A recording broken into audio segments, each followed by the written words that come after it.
Hello everyone, welcome back to GTR 24H, the home of the Endurance E-Racing World Championship and also the Assetto Corsa Competizione Sprint Series. And joining me, another familiar new face on the commentary team. Welcome along to my good friend, my partner in crime, Mr. David Christie. David, how's things, buddy? They are very, very well. Thank you for inviting me along and welcome to the madhouse, I guess. It's fantastic to be part of the team here at GTR 24H. Now, a lot of people will recognise David, firstly, from the world of real-life commentary, because there's a particular circuit not too far from where he's from, a certain little place called Knock Hill, I believe, that you got your start in commentary, David. How did that all come about? Persistence and pestering a certain Duncan Vincent on Twitter. He got me in touch, and I got asked up there to have a chat, got an interview, got given a microphone, told to go around the paddock, and it all went from there. And from there, I fell into esports commentary as well. So it's been quite a journey, and I've loved every single step of it.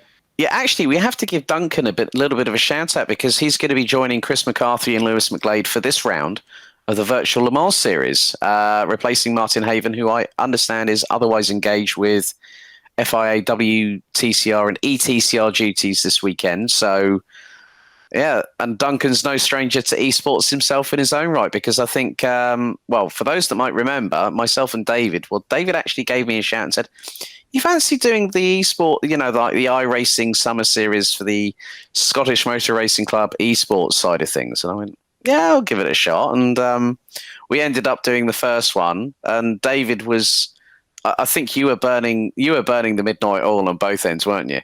Yeah, well, so towards the last series, I was producing it, trying to commentate on it at the same time, but had Duncan along with Andy Alston. But so he's well versed on esports racing. He's firmly in with the WEC crowd as well, doing the pit lane commentary for them. A lot of time for him, a lot of love for him.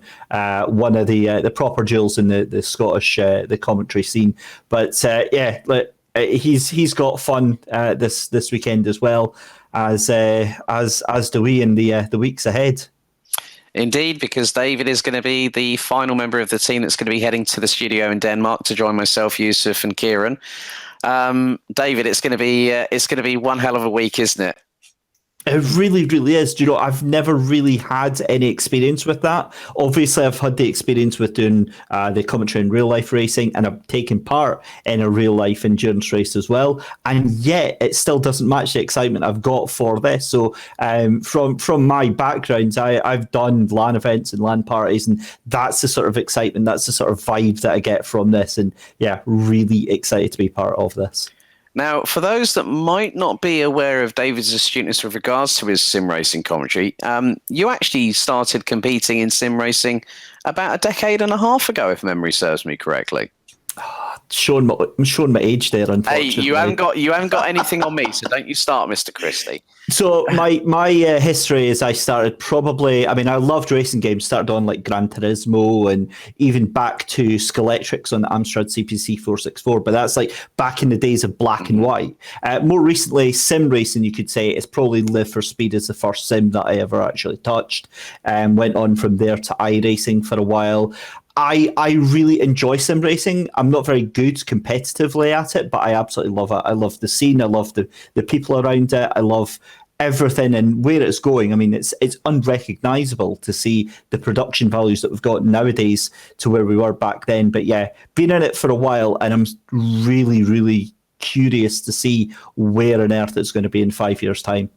Well, David and myself have not only just worked on the SMRC esports, but we've also been on the SimGrid, amongst other platforms. But you know, when I gave you a shout out and said you fancy joining the team here at GTR 24H, what was your first thought?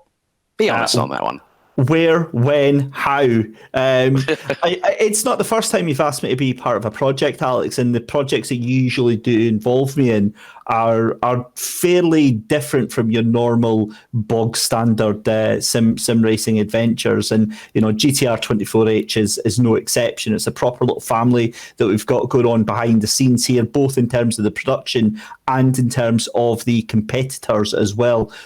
always watching the Discord. There's so much chat and help and assistance going on between the teams, between the drivers, and it's just fantastic to be part of that.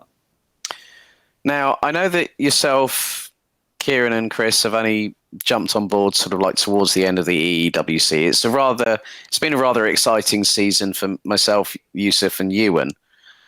But coming into the last round at Le Mans, it's going to be one hell of a race. I still remember the old anecdote that Alan McNish once said, which is you're doing a Formula One season in one day. The teams are going to be up against the walls on this one, aren't they? Really, they've got double points on offer. There's titles up for grabs. We don't know how it's going to pan out unless when we get to the studio in Denmark and see it unfold before our very eyes.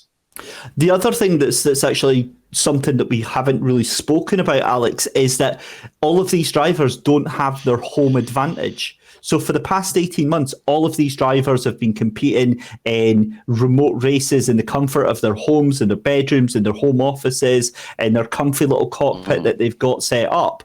But whereas obviously with this, it's all going to be up in the air as to how that all goes down. Yeah, because obviously no LAN event this year. We are looking into that for 2022. There's a lot of exciting news to come in the coming weeks and months about GTR 24H. But David, as a racer, let's look at it from a driving perspective. What are the biggest challenges, apart from, like, say, the transition from day to night and then vice versa, when we're going twice around the clock? What are the biggest pitfalls that the teams are going to have to avoid? You've got quite a few. You've got communication is going to be absolutely massive throughout the 24 hours. You've got traffic is going to be a huge part to play, given that we've got 4 different classes on the track at the same time, all of very different speeds. You've also got exhaustion and team management as well. And obviously, because we're not at that LAN stage, all the teams have got to try and look after their own individual members that little bit more. So making sure they're properly getting rested, making sure that everyone's eating properly, that they're well hydrated. And I know that sounds really silly, but those are so important. During the course of 24 hours, the entire team is going to be absolutely exhausted by the end of it. And it's not just going to be the teams racing; it's also going to be us on commentary as well, because we're going to be put through the ringer. There's that, but also one of the other things. Now, this is actually quite an interesting point. With, like, say, cars like the LMP2, if they can't run their low drag systems, there is going to be a very interesting caveat, because effectively they're going to have to they're going to try and short shift to go up to speed. But then the other big thing is that they don't want to be revving the bejesus out of the engines, because they're going to blow them on the Mulsanne with a higher drag setup, because that, to me, that's going to add so much of a different dynamic. The lap times are going to have to be consistent, but they're going to have to play it safe on the Mulsanne. It's one of the cool things about R Factor 2 as a platform, Alex. Obviously, we commentate on a load of different platforms, but R Factor 2 is probably one of the only ones where you have to take into consideration mechanical and engine sympathy over the course of this race, because it is genuinely an endurance race in every sense of the word. You're trying to make sure that no silly mistakes creep in, that you're not, as you say, providing undue stress, undue pressure to the engine, because things can go wrong, and we've seen them go wrong in various different R Factor 2 championships when it comes to not looking after the car. And my God, you don't want to get to the end of the season, be in a prime position for the championship and throw it all away just because you wanted to try and get an extra tenth of a second. Yeah, I think, talking about endurance race finishes, the 24 hours of Spa, where Alex Zanardi teamed up with Timo Glock and Bruno Spengler in the BMW Z4 GT3.